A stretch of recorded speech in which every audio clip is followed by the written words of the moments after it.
You ready for your childhood to be ruined? Here's some video game theories that'll ruin your childhood, according to this video. This is Among Us! Okay, sure, alright. A year where a worldwide pandemic left a lot of people craving social interaction, one game rose into the limelight. Not because it connected people, but because it let them kill each other. Because we're all psychopaths on the inside, as we all know. Space. This is Among Us, a social deduction game released in 2018, where each player completes tasks on a spaceship through their brightly colored astronaut avatar. A lot of people don't know that Among Us was released in 2018, which is hilarious to me, because when it came out, it had like no players, and then Soda Poppin played it on Twitch one day. All of a sudden, all the streamers start playing it, it blows up a gajillion views. However, there's an imposter among us. Well, them, who kills off crewmates before the tasks are complete. As they fall to the ground, though, their bodies expose a single bone at their core. One single bone, not even like a spine that has like a lot of giblets going along it, a single one bone. This brilliantly bizarre anatomical feature has led some fans to theorize that these aren't human astronauts. Instead, they're alien creatures that contain just one long bone. That would make sense, because they don't have arms. Well, no, they do have arms, actually. I mean, they don't look like humans. They don't have shoes. Humans wear shoes. Like a sentient leg of ham. Though not every fan buys into the lone bone theory. Some have pointed out that the characters have little oxygen packs, so they must have a ribcage to support their lungs. What if it's not an oxygen pack? What if it's their wings? But in an update from January 2021, one of the new maps had a small detail pinned to the wall. Lo and behold, it was the lone bone, hung up like an anatomy chart. And while this is literally the backbone of the internet's understanding of the crewmate's skeleton, the rest of their anatomy is a total mystery.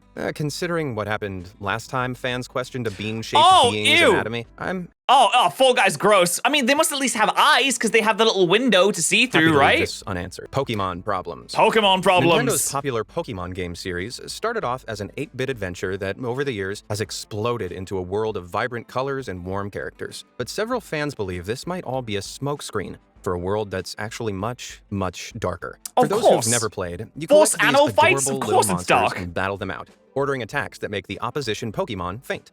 Although the word faint here is just a very nice way of saying you've beaten them unconscious. Which is insane, by the way. You're constantly beating Pokemon unconscious. How do they not all have brain damage? If you get punched and you go unconscious, you're having brain damage. There's no ifs or buts about it. I'm not a doctor, by the way. That on its own is pretty horrifying when you think about it. Though it's no big deal. You can always heal your own Pokemon at a nearby Pokemon Center. But always might be the wrong word if the infamous Lavender Town scene has anything to go by. In the first generation of internationally released games, Pokemon Red and Blue, you, the player, enter a town that's accompanied by this very sinister tune. Oh, they're gonna do the Lavender Town thing? You have to climb Pokemon Tower, a skyscraper packed with hundreds of gravestones. Not for humans. Which has always been weird to me. How are you putting gravestones in a tower? That doesn't make sense. How are you burying them? Where's the grave going? It's not going onto the ground because it's a tower. You go up. That doesn't make any sense. Humans, but for Pokemon. It's here that you meet your longtime rival, Gary or Blue.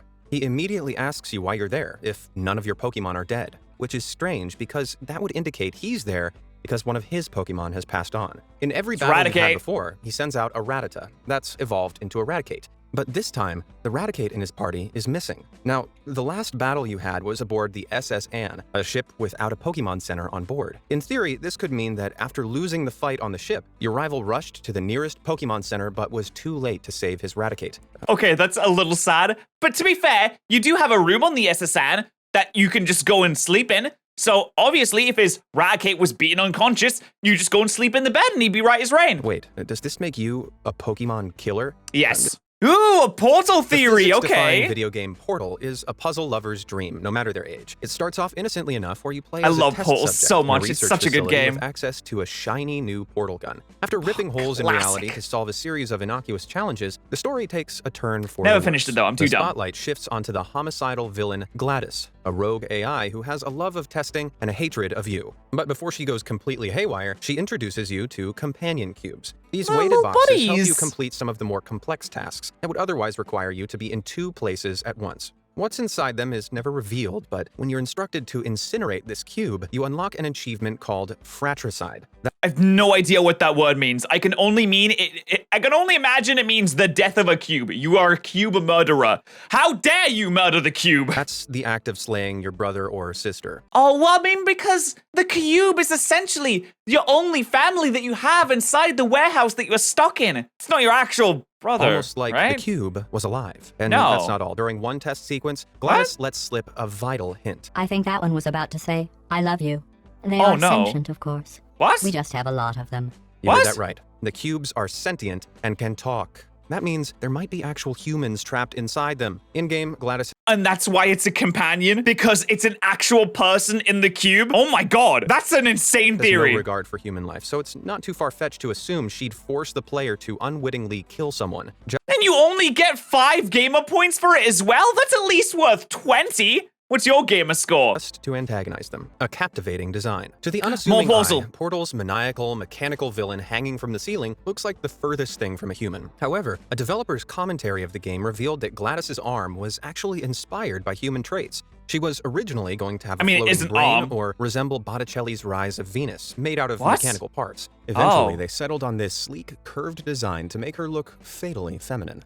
What? Excuse me, what women are you looking at that look like this? I'm sorry, I haven't seen many women out lately that look like a massive robot Kirby thing that wants to murder everyone. Feminine. Maybe They you were so have? successful in this, though, one fan believed they could actually see the shape of a woman in the arm's outline. Oh, come on. All right, I mean, I guess it makes sense because it looks like from the top downwards, the head is at the bottom and her chest is like this little white part here, and then the legs, and you can kind of see the arse here, the legs go upwards, there's like arms here. I can see that. It wasn't Botticelli's Venus, though, but a woman that had been bound and strung up from the ceiling by her feet. The two forms certainly look similar. And Oh no, that's not what I thought. Sonic Sonic's theories. shoes. When Nintendo released Mario and Sonic at the Olympic Games Tokyo 2020, fans noticed something strange about the surfing event. While Mario got to ride his board barefoot like a regular person, Sonic still sported his sneakers. They didn't want to give the furries too much to work with. Like, if you suddenly take off Sonic's shoes and you can see his big stinky feet, then there's gonna be some issues. The entire internet would explode. And this got fans wondering why Sega's favorite blue hedgehog was never seen in any game without his trademark red running shoes. It's Although the better brand. question here might be, what are his shoes hiding? Does Big, smelly feet that the foot fetishists would be all over. They'd be so happy. Sonic have little clawed paws like a hedgehog? Maybe they're as equally large as his hands, or perhaps Oh, he no. has fully formed four-toed feet. Oh, that's not God, nice. I've never asked. Oh, look, I told you that 100%. They went online, they searched up Sonic foot fetish, and this is what they found. It's a question that's haunted Jesus. Sonic fans for almost 30 years, thanks to the inconsistencies in comics and animations from the 1990s. While one cartoon shows he has little blue paws, Oh, wait, that's really cute. Oh, look at his, he has little toe beans, like my cat. another reveals a pale-footed, Oh, three-toed creature. And a symbol. ew, no, don't, oh, ew, oh, when they define it, oh, they individually define every little, For no, comics, no, I they're don't like displayed that. some freakishly human feet. So what's the truth? According I to don't Sonic know. the I Hedgehog don't game think I want producer to know. Takashi Iizuka, Sonic just never takes his shoes off in canon. Frankly, this leaves me with more questions than I started with. Maybe the answer can be found in other characters that don't remove their shoes, like Kirby.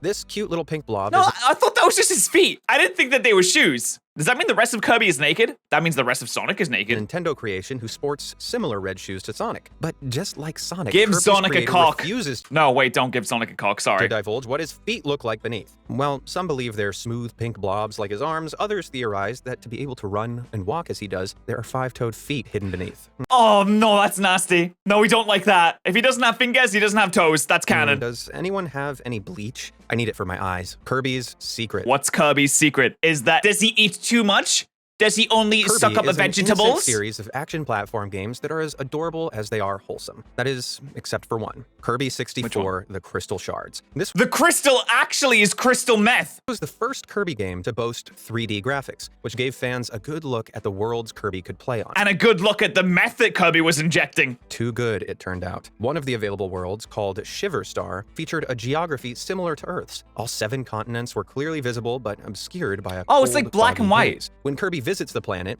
you Oh, it's a nuclear apocalypse. It's a nuclear can see the winter. terrain is also similar to Earth's, though most of it is covered in several feet of snow. But this isn't set during the Ice Age. As the game progresses, the player bumbles through factories and shopping malls tended by malfunctioning robots. But why are all the robots malfunctioning? Where are all Yep, the I'm calling it nuclear holocaust. The winter sets in. humans? And why is there a massive robotic boss at the end, decked out in an army's worth of missiles and lasers? According to one theory, Matrix! Shiver Silver Star is actually a version of Earth trapped in a nuclear winter. Got Following it! the nuclear winter, Yes, I'm the so ash good at from reacting. immense fires got trapped in the atmosphere, blocking out the sun and freezing the planet to its core. The humans that Nice. survived Well, the deadly not radiation nice. were killed off by the sub-zero temperatures, leaving the factories, malls, and robots to gather dust. This means Kirby might be rolling around a post-apocalyptic landscape, bouncing through dust that used to be billions of people. And I thought his feet were bad. Yeah, no, I'm sure he's fine. I'm sure everything's okay, and there's, no issues there. Anyway, those are some theories that would ruin your childhood. Is your childhood still okay? You should check on it. And while you're checking on it, make sure to hit that like button and subscribe to more patterrz. I upload here pretty much every single day. Thanks.